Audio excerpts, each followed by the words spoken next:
Welcome back. The chairman of Coles, James Graham, is being slammed as tone deaf this morning after saying the cost of living crisis unfairly impacts supermarkets. Oh no, not supermarket. What are we going to do? Let's get today's take on this with journalist Shelley Horton and podcast host Sean Zepp. Shell, I don't mean to be sarcastic about it, but like...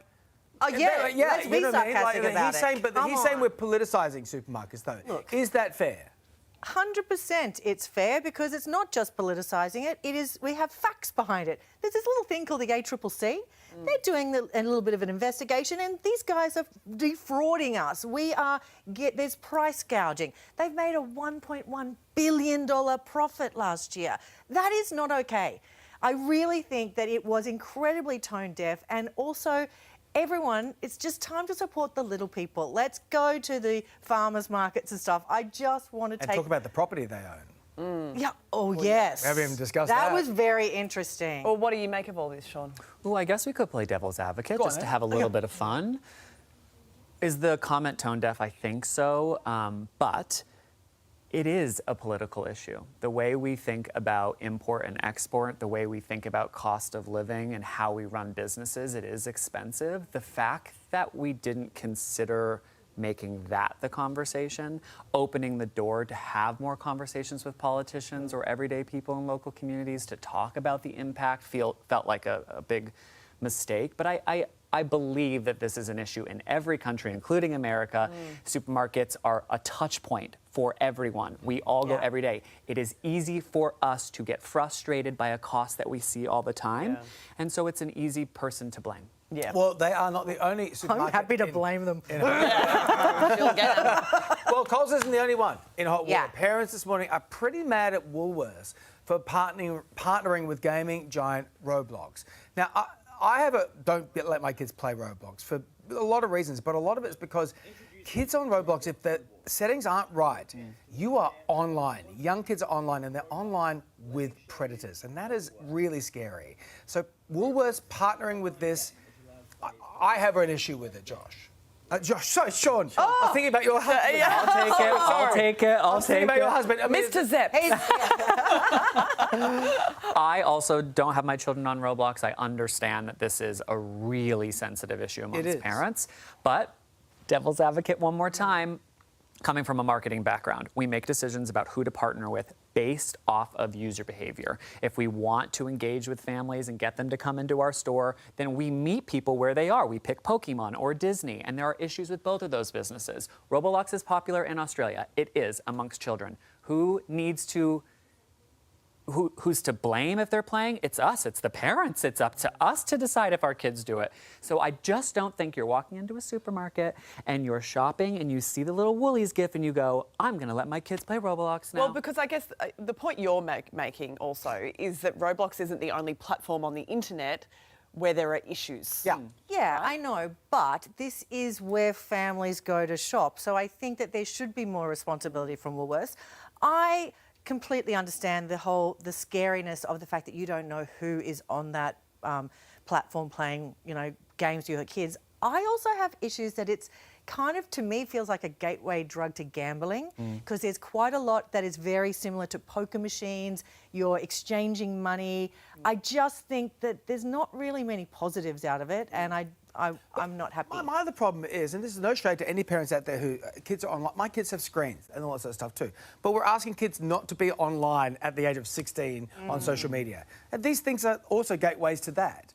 So it's like we need to start working out. I know this comes back to the parents too, but working out how we're going to do this in a world that just keeps throwing stuff at our kids. That's a good point. I mean, there's a tone-deaf aspect to a selection of gaming in a world of parenting where there are so many issues we care about, but the one we are really focused on is how much tech are they using? That's the decision. And why not go back to the say no to my kids in a day on tech stuff all the time? It just feels like everything is a minefield, doesn't it? Sean and Shelley, stay with us when we come back. He's called Donald Trump a village idiot and a traitor to the West. So can Kevin Rudd stay on as our ambassador to the US? And 15 years of happiness, Australia prepares to say farewell to Wang and Fu as they head back to China. We are celebrating our famous visitors and farewelling them properly. Welcome back. Kevin Rudd is under increasing pressure to resign this morning, with footage surfacing of our ambassador to the US calling President-elect Donald Trump a village idiot? Shelley and Sean are here to discuss this. Now, Shawnee, first it was the traitor to the West tweet. Now it's the village idiot quote. He's been very vocal. He probably didn't see this coming. No, but not many people did for a while there. And now it sounds like TikTok to me. I don't know about this. I mean, I'm hopeful he stays. I'm hopeful that we have an opportunity for someone to represent Australia in conversations and negotiations, who can stand their ground and stand up to someone that they don't agree with. I just find it challenging because the moment Donald Trump finds out about this, he's going to sink his teeth into it. He will make it clear. And are we going to be impacted? I don't know. I challenge that though. When you look at his cabinet picks, when you look at JD Vance, you're right. Anti-Trump. You're right. Exactly. They're all been America's slagging him off, and now they're in the inner circle. So long as you can flip and then suck up, it seems. I know. And all is forgotten. And we don't want to set a precedent where they get to decide what we do. Yes. I think that that's also important, but it is important that we can keep those conversations open. And I'm with you. Like, he's going to pounce. It's going to be bully central. But you know who can stand up to bullies? That's right. Yeah. He's used you to know what? it. Just have social media if you're a politician. Just get off Yeah. Twitter or X or whatever it's called. You don't need to tweet your thoughts. Yeah. No one cares. Internal thoughts. Hey, also making news this morning, it is a bittersweet day for fans of Fu Ni and Wang. That is everybody. The giant pandas heading home to China after 15 years at Adelaide Zoo. These two have made a sizable contribution, I would say, to comedy, especially to the Today Show family. Have a look. It's not easy, is it? I mean, one opportunity, one crack at the title. I mean, it is a bit lot like of pressure. Well, It's a lot of pressure. a lot of build-up. A lot of build-up. 36 hours. 36 hours. Try a whole year. I mean, It's just a trick of Mother Nature, isn't it? Why do we find this so amusing? Anyway. I just can't get enough of it. Nah. Good luck, Wang. I know. Do your thing. What happened to Wang? Oh no, Is I that think another that one? was just no. That was Wang. Oh. We had the name Mispronounced as Wang. Wang. It's actually written Wang, pronounced Wang. The Spanish pronunciation. He's feeling a bit sorry for himself, isn't he? Oh no, I think he's got a smile on his face. Yeah, Looks like he's had a big night. it was about to have a big night. Good luck. He's about to. Oh, There you go, go. Wang. I mean, Richard Wilkins with the gag there, by the way. Very nice. Shelley, so much joy and yet look. so little procreation.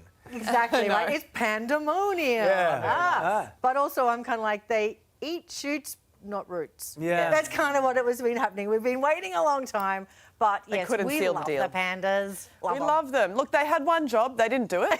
But they've brought us endless entertainment over the years. This is an issue that humans deal with all the time. Yeah. It's something we need to talk about more, okay? We try. It doesn't always work. true. And so really, they are the face of this The movement. deathbed They're and the heroes. marriage. Yeah. Yeah, separate Arranged bedrooms. marriages sometimes don't work out. Sometimes. Sometimes. Who would have thought?